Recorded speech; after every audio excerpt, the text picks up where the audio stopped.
Saudi Arabia is trying to create a facade of a well-functioning society by showcasing their wealth, by promising futuristic and frankly insane infrastructure projects, and by making their capital into the entertainment capital of the world. But underneath this glamour lies a fundamentally broken country. Saudi Arabia represents one of modern history's most spectacular failures in urban planning and sustainable development. I dug deep to reveal the design flaws of this country, and it goes way beyond just urban planning. But we need to start with this chart of their population growth over the past 60 or so years. Because in 1960, their population was 2.4 million.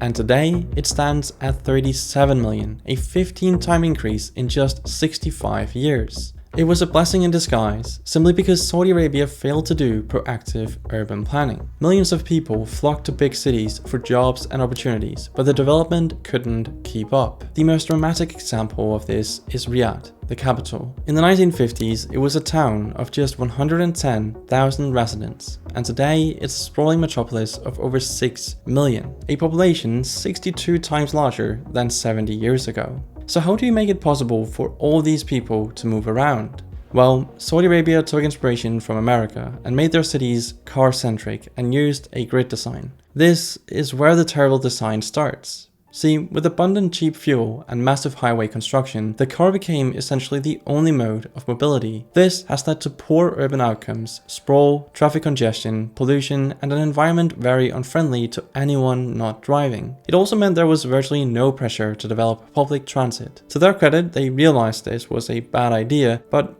this just happened too late. And they have started to implement change, most notably a metro in Riyadh that opened recently. The metro is pretty good, but it highlights another problem: walkability. Saudi Arabia's modern cities rank among the world's least walkable environments, a particularly ironic failure given the kingdom's traditional urban design heritage that successfully accommodated pedestrian movement in hot climates for centuries. The kingdom's urban designers have largely ignored proven strategies for hot climate walkability, including tree coverage, building overhangs, and street orientation that provides natural shade and wind circulation. My point is, who wants to walk to a metro station in this climate with no shade? Reality is, modern Saudi cities feature wide boulevards that create heat islands while eliminating any natural cooling or shade for pedestrians. The result is, no one walks, and if you don't walk, you're more susceptible to gaining weight, and that's exactly what happened. It's incredibly difficult to find reliable data on the weight of Saudi Arabians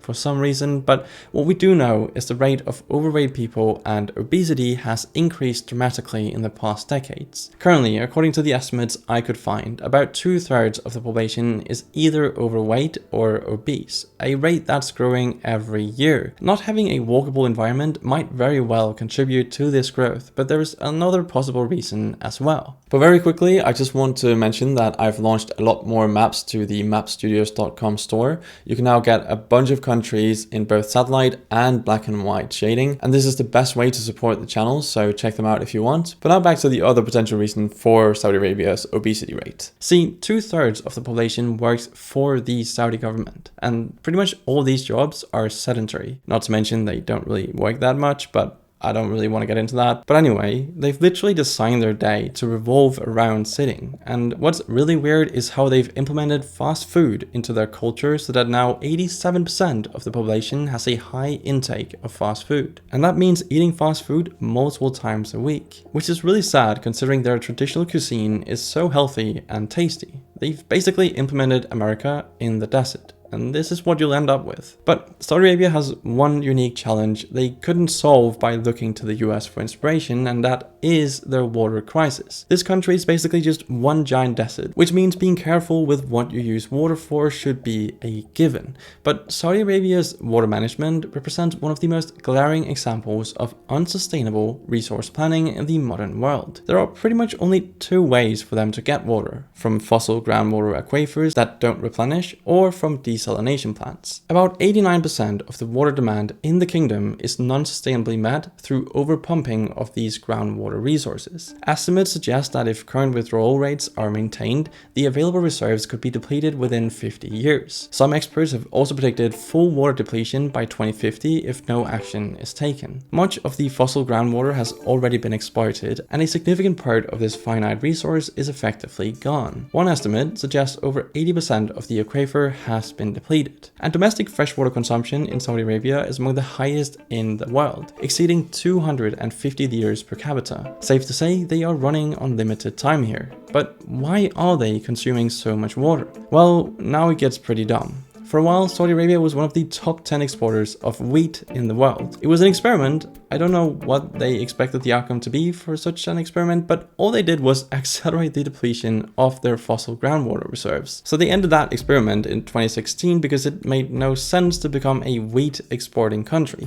Look, it makes sense to grow enough food to support your own population for security reasons. Just geopolitically, it makes sense to have your own supply, but exporting stuff that requires tons of water to make when you're literally running out of water is a new level of short-sightedness. What I don't understand is why they haven't already invested heavily in hydroponics, vertical farming, and precision agriculture using drones and AI. We know these methods can reduce water usage by up to 90%. They should already be the global leaders in efficient farming, simply due to necessity, but they're not. Only recently have they shown interest in all these things. But if you think they can just ramp up desalinated water production and be fine, you'd be wrong. Desalinated water is around 4 times more expensive, and while the Saudi Arabian government subsidizes this right now, that's not sustainable in the long term. They do need desalinated water, but they also need to be more careful with their water usage. And on the topic of sustainable long-term development, we need to talk about the insane infrastructure projects you've definitely heard about and that I alluded to in the intro. They are all part of Saudi Arabia's Vision 2030 plan, which is fundamentally driven by the need to diversify its economy. As we all know, they rely heavily on oil right now.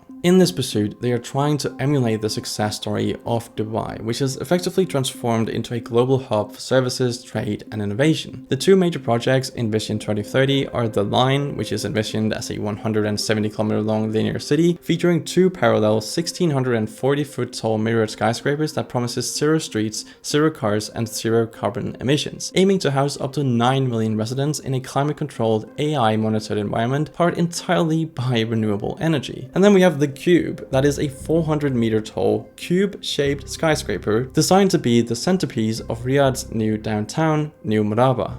It is planned to be the world's largest building by volume, with approximately 2 million square meters of interior floor space. Its interior is envisioned with enormous holographic projections to create immersive, different realities. I honestly don't know what to say. These projects are exactly what I would have come up with as a child if I were to draw a futuristic city, a line, and a cube.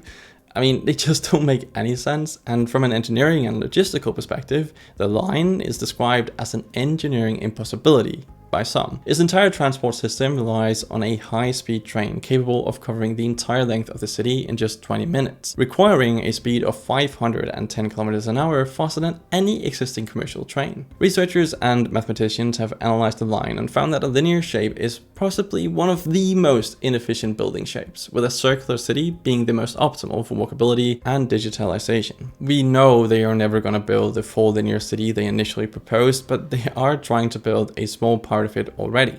Bringing us to who is actually building this. It's no secret, Saudi Arabia is known for human rights violations when it comes to foreign migrant workers. The International Trade Union Confederation has filed formal complaints, citing a quote, brutal pattern of forced labor, wage theft, physical and sexual abuse, and systemic racism, quote end. Testimonies describe workers being locked in homes, forced to work 18 to 20 hours a day, denied wages, healthcare, and rest. Despite Saudi law capping legal working hours at 60 hours per week, workers reportedly work up to 84 hours a week. At the heart of these abuses lies the kafala sponsorship system, which ties a worker's legal status directly to their employer. This system effectively strips workers of their freedom and dignity, silences complaints, and grants employers near total control over their lives. The human cost is staggering. An estimated 21,000 migrants have died since construction began. This equates to more than 8 deaths a day over the past 8 years, with thousands more reported missing. The majority of these deceased workers are from Nepal, India and Bangladesh, with over 14,000 Indian workers alone having lost their lives. The sheer scale of these projects necessitates an enormous labor force, and migrant workers are explicitly identified as the quote invisible backbone of this construction. The horrific statistics on fatalities and systemic abuses reveal that the design of these ambitious projects is fundamentally predicated on a disposable, exploitable workforce. In conclusion, Saudi Arabia's failures represent a cautionary tale about how oil wealth, when poorly managed, can create more problems than it solves. Despite possessing enormous financial resources and access to global expertise, the kingdom has systemically made design choices that prioritize spectacle over sustainability,